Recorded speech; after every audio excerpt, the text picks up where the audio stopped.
ओम शांति। आज 6 मई 2025 के बाबा के अनमोल मधुर महावाक्य सुनेंगे। आज की मुरली में बाबा हम बच्चों को याद और सेवा का बैलेंस बताते हैं। बाबा कहे तुम जितना बाप की याद में रहने की मेहनत करेंगे उतना तुम पावन बनते जाएंगे और तभी बाबा हम बच्चों को साथ में घर ले चलेंगे। बाबा कहे यही संदेश तुम्हें सबको देना है कि अब घर चलना है, इसीलिए पावन जरूर बनना है। साथ ही साथ बाबा कहे आज की मुरली से पहले जो गीत बजा है वह है मरना तेरी गली में, जीना तेरी गली में। तो बाबा कहे यह है भक्ति मार्ग का गीत, लेकिन तुम बच्चे उसका यथार्थ अर्थ समझते हो। ज्ञान और भक्ति दोनों का कॉन्ट्रास्ट भी आज बाबा मुरली में समझाते हैं। भक्ति को पढ़ाई नहीं कहेंगे, ज्ञान पढ़ाई है, जहां हमें पढ़ाई पढ़ करके बाप का शो करना है। उसके लिए बाबा कहे संग दोष की बहुत बहुत संभाल करनी है। तो सुनते हैं आज के बाबा के अनमोल मधुर महावाक्य। ओम शांति। मीठे बच्चे, याद में रहने की मेहनत करो तो पावन बनते जाएंगे। अभी बाप तुम्हें पढ़ा रहे हैं, फिर साथ में ले जाएंगे। आज की मुरली से प्रश्न है, कौन सा पैगाम तुम्हें सभी को देना है? उत्तर है, अब घर चलना है, इसलिए पावन बनो। पतित पावन बाप कहते हैं मुझे याद करो, तो पावन बन जाएंगे। ये पैगाम सभी को दो। बाप ने अपना परिचय तुम बच्चों को दिया है, अब तुम्हारा कर्तव्य है बाप का शो करना। कहा भी जाता है सन शोज फादर। आज की मुरली से पहले गीत बजा है मरना तेरी गली में, जीना तेरी गली में। ओम शांति। बच्चों ने गीत का अर्थ सुना कि बाबा हम आपकी रुद्र माला में पिरो ही जाएंगे। मरना तेरी गली में, जीना तेरी गली में, अर्थात हम बाबा की रुद्र माला में पिरो ही जाएंगे। यह है सूक्ष्म भावार्थ। ये गीत तो भक्ति मार्ग के बने हुए हैं। जो भी दुनिया में सामग्री है, जप तप पूजा पाठ, ये सब है भक्ति मार्ग। भक्ति रावण राज्य, ज्ञान राम राज्य। ज्ञान को कहा जाता है नॉलेज, पढ़ाई। भक्ति को पढ़ाई नहीं कहा जाता, उसमें कोई उद्देश्य नहीं कि हम क्या बनेंगे। भक्ति पढ़ाई नहीं है, वहां उद्देश्य नहीं है, अर्थात जीवन का एम ऑब्जेक्ट नहीं है, पुरुषार्थ का एम ऑब्जेक्ट नहीं है। इसीलिए भक्ति को पढ़ाई नहीं कहेंगे। राजयोग सीखना यह पढ़ाई है। पढ़ाई एक जगह स्कूल में पढ़ी जाती है, भक्ति में तो दर दर धक्के खाते हैं। पढ़ाई माना पढ़ाई, तो पढ़ाई पूरी रीति पढ़नी चाहिए। बच्चे जानते हैं, क्या जानते हैं? हम स्टूडेंट हैं। बहुत है जो अपने को स्टूडेंट नहीं समझते हैं, क्योंकि पढ़ते ही नहीं है। न बाप को बाप समझते हैं, न शिव बाबा को सदगति दाता समझते हैं। न पढ़ाई को पढ़ना है, न बाप को बाप समझते, न शिव बाबा को सदगति दाता समझते हैं। ऐसे भी है, बुद्धि में कुछ भी बैठता ही नहीं। राजधानी स्थापन होती है ना, बुद्धि में बैठता ही नहीं है। और कोई कोई बच्चों को तो बहुत अच्छी तरह से बुद्धि में बैठ जाता। तो बाबा कहे ये राजधानी स्थापन होती है ना, उसमें सभी प्रकार के होते हैं। बाप आए ही है किस लिए? पतितों को पावन बनाने। बाप को बुलाते हैं, हे पतित पावन आओ। अब बाप कहते हैं पावन बनो, बाप को याद करो, हर एक को पैगाम देना है बाप का। इस समय भारत ही कैसा बन गया है? इस समय भारत ही विश्व आलय है। पहले भारत ही शिव आलय था। अभी दोनों ताज नहीं है, न प्योरिटी का ताज है, न राजाई का ताज है। यह भी तुम बच्चे ही जानते हो।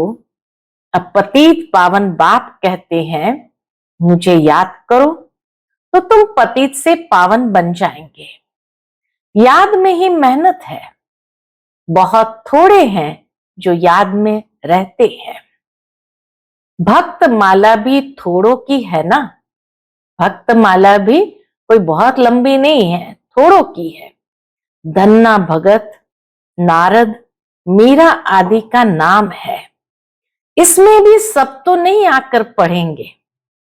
ये भक्तों में भी सब यहां आकर के नहीं पढ़ेंगे। कल्प पहले जिन्होंने पढ़ा है वही आते हैं।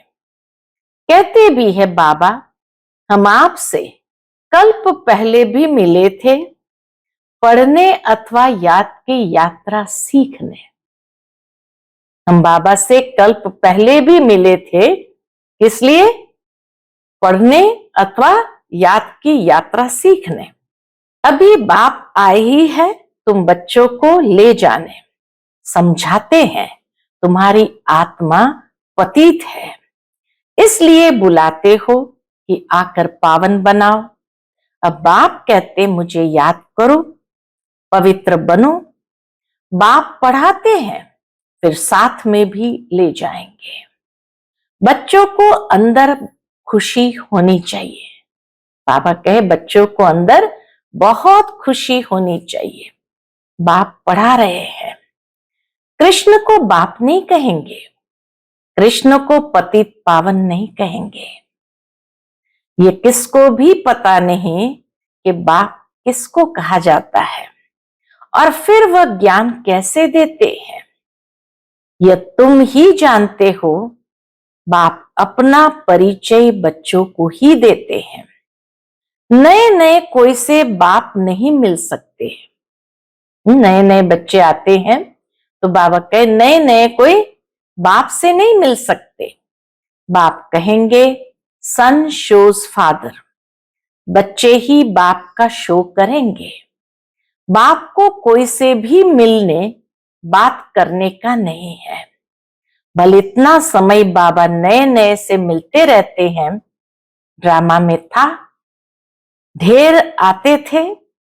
मिलिट्री वालों के लिए भी बाबा ने समझाया है, उनका उद्धार करना है। उनको भी धंधा तो करना ही है, उनको भी धंधा तो करना ही है, नहीं तो दुश्मन वार कर लेंगे। सिर्फ बाप को याद करना है।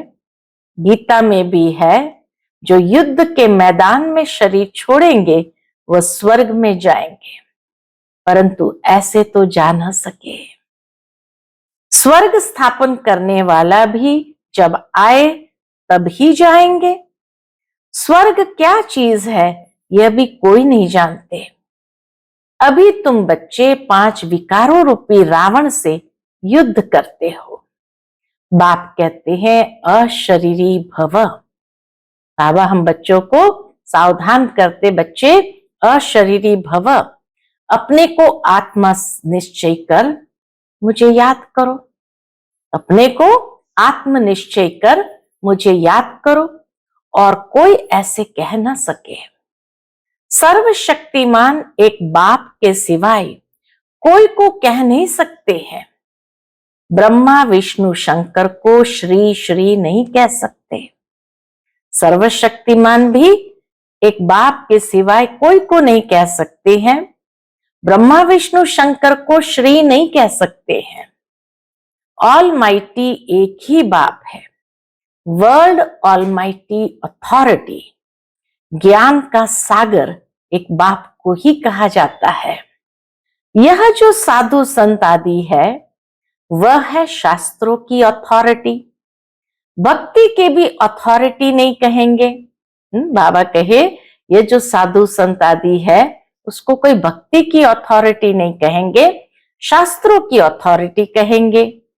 शास्त्रों की अथॉरिटी है, उन्हों का सारा मदार शास्त्रों पर है। समझते हैं भक्ति का फल भगवान को देना है। भक्ति कब शुरू हुई, कब पूरी होनी है, ये पता नहीं है। भक्त समझते हैं भक्ति से भगवान राजी होगा। भक्त समझते हैं भक्ति से भगवान राजी होगा, भगवान से मिलने की इच्छा रहती है। परंतु वह किसकी भक्ति से राजी होगा?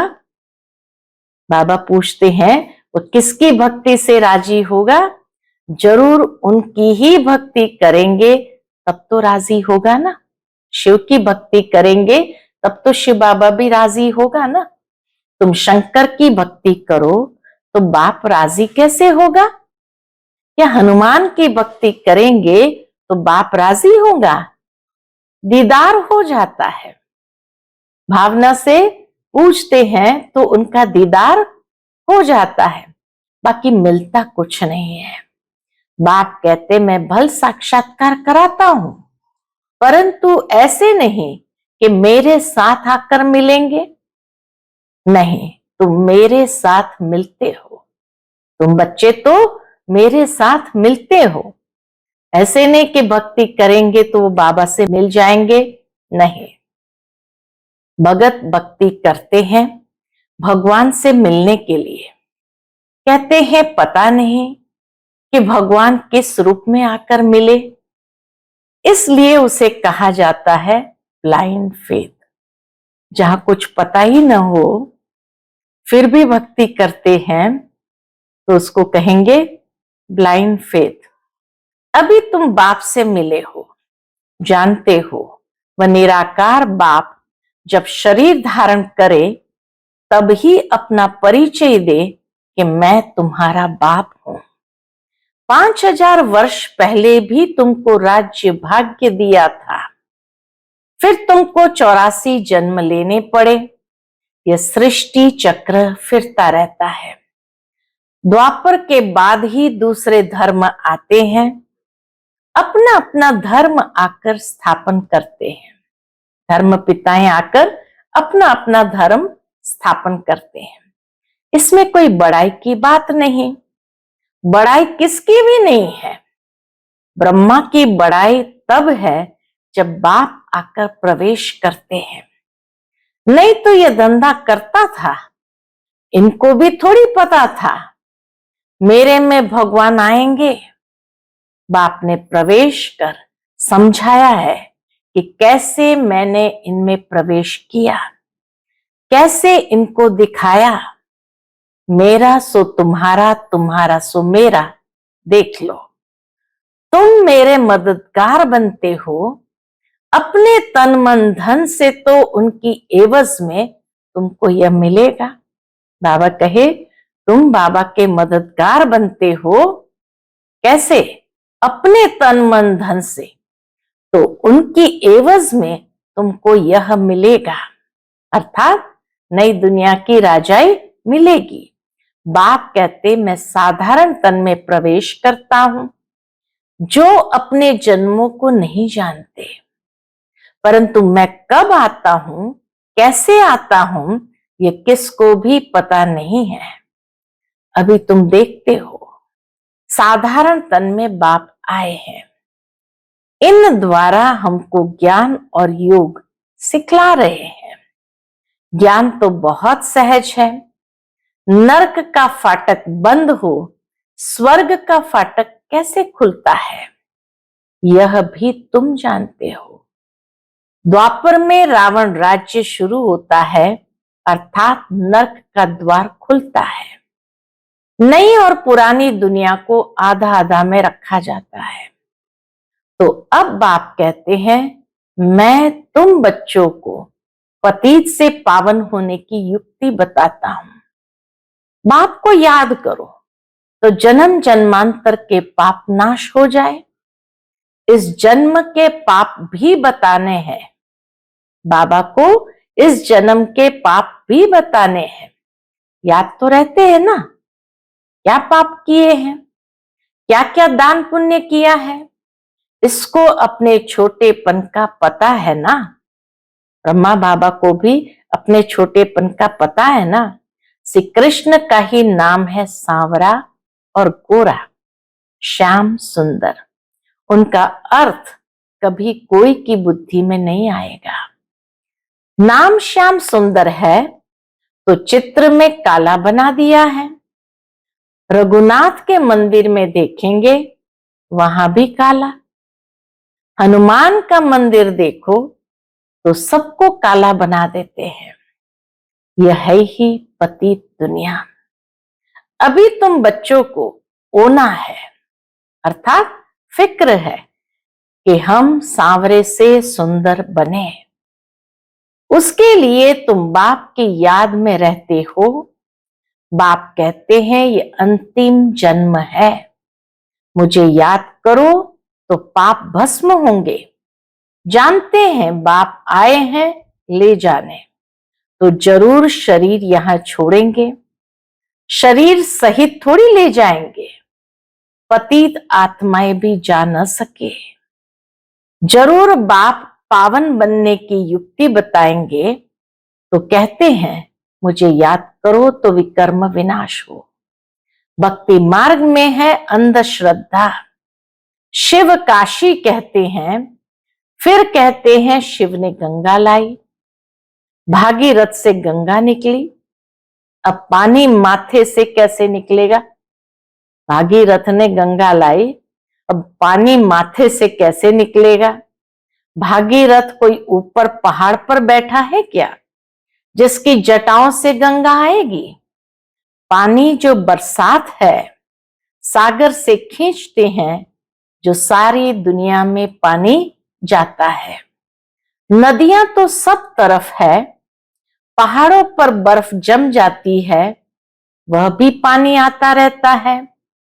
पहाड़ों के अंदर गुफाओं में जो पानी रहता है, वह फिर कुआं में आता रहता है। पहाड़ों का पानी फिर कुएं में आता रहता है, वह भी बरसात के आधार पर। बरसात न पड़े तो कुएं भी सूख जाते हैं। कहते भी है, क्या कहते हैं, बाबा हमको पावन बनाकर स्वर्ग में ले जाओ। आश ही स्वर्ग कृष्णपुरी की है, विष्णुपुरी का किसको भी पता नहीं है। श्री कृष्ण के मुरीद कहेंगे जहां देखो कृष्ण कृष्ण है। कृष्ण के मुरीद कहेंगे जहां देखो कृष्ण कृष्ण है। अरे जबकि परमात्मा सर्वव्यापी है, तो क्यों नहीं कहते हैं जिधर देखो परमात्मा ही परमात्मा है। परमात्मा के मुरीद फिर ऐसे कहते ये सब उनके ही रूप है, वही ये सारी लीला कर रहा है। भगवान ने रूप धरे हैं, वो कहते हैं ये सब भगवान की लीला है। भगवान ने रूप धरे हैं लीला करने के लिए, तो जरूर अभी लीला करेंगे ना। परमात्मा की दुनिया स्वर्ग में देखो, वहां गंध की कोई बात नहीं होती। यहां तो गंध ही गंध है, और फिर यहां कह देते परमात्मा सर्वव्यापी है। परमात्मा ही सुख देते हैं। बच्चा आया सुख हुआ, बच्चा जन्मा सुख हुआ, मरा तो दुख होगा। अरे भगवान ने तुमको चीज दी फिर ली, तो इसमें तुमको रोने की क्या दरकार है। सतयुग में ये रोने आदि का दुख होता नहीं। मोहजीत राजा का दृष्टांत दिखाया है। यह सब है झूठे दृष्टांत, उनमें कोई सार नहीं है। सतयुग में ऋषि मुनि होते नहीं, और यहां भी ऐसी बात हो नहीं सकती। ऐसा कोई मोहजित राजा हो नहीं सकता। भगवान वाच यादव कौरव पांडव क्या करत भाई, तुम्हारा बाप से योग है, बाप कहते हैं मैं तुम बच्चों द्वारा भारत को स्वर्ग बनाता हूं। अब जो पवित्र बनते हैं वह पवित्र दुनिया के मालिक बनेंगे। कोई भी मिले उनको ये बोलो, क्या बोलो? भगवान कहते हैं माम एकम याद करो, मेरे से प्रीत लगाओ और कोई को याद न करो। यह है अव्यभिचारी याद।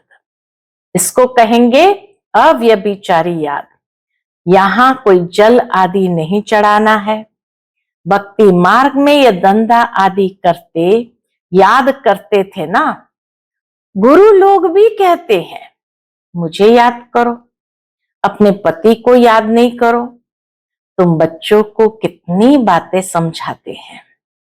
मूल बात है कौन सी? मूल बात है कि सभी को पैगाम दो। बाप कहते हैं माम एकम याद करो। बाबा माना ही भगवान। भगवान तो निराकार है। श्री कृष्ण को सब भगवान नहीं कहेंगे, कृष्ण तो बच्चा है। शिव बाबा इसमें न होता तो तुम होते क्या?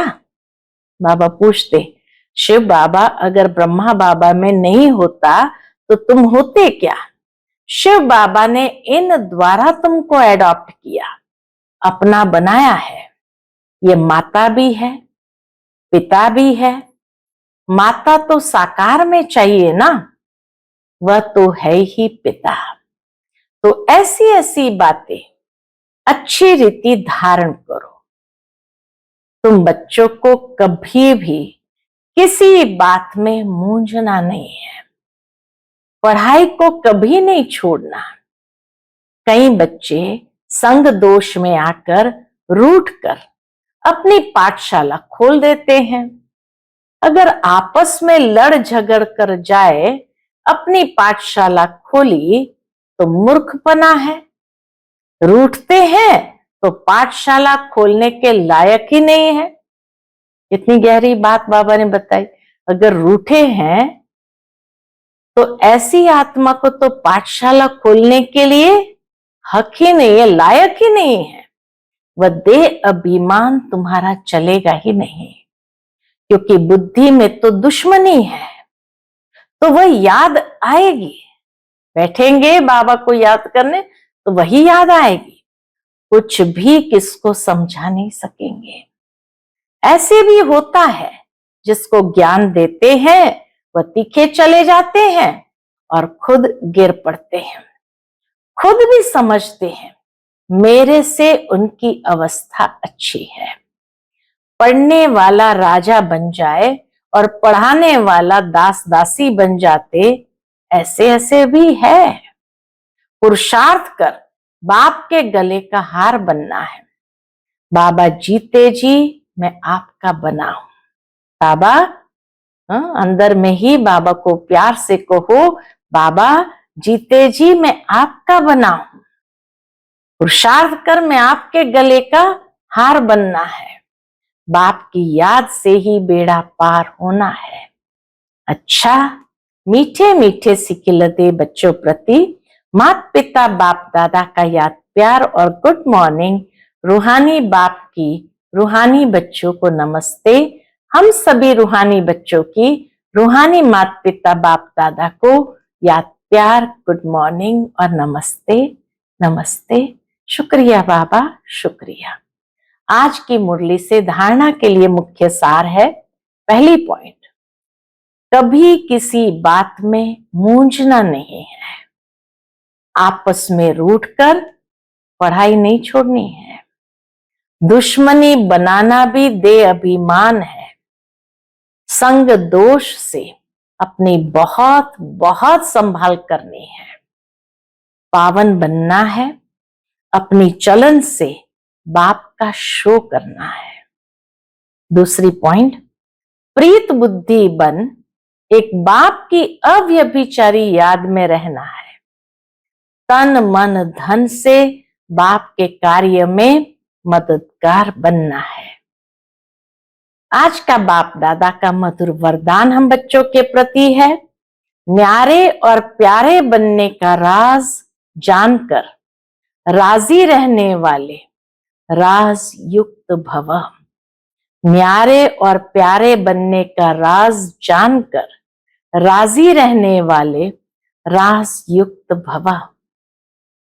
जो बच्चे प्रवृत्ति में रहते, जो बच्चे प्रवृत्ति में रहते न्यारे और प्यारे बनने का राज जानते हैं, वह सदा स्वयं भी स्वयं से राजी रहते हैं, प्रकृति को भी राजी रखते हैं, साथ साथ सच्ची दिल होने के कारण साहब भी सदैव उन पर राजी रहते हैं। ऐसे राजी रहने वाले राजयुक्त बच्चों को अपने प्रति व अन्य किसी के प्रति किसी को काजी बनाने की जरूरत नहीं रहती, क्योंकि वह अपना फैसला अपने आप कर लेते हैं। इसलिए उन्हें किसी को काजी, वकील या जज बनाने की जरूरत ही नहीं है। आज का स्लोगन है, सेवा से जो दुआएं मिलती है वह दुआएं ही तंदुरुस्ती का आधार है। सेवा से जो दुआएं मिलती है वह दुआएं ही तंदुरुस्ती का आधार है। आज का अव्यक्त इशारे रूहानी रॉयल्टी और प्योरिटी की पर्सनैलिटी धारण करो।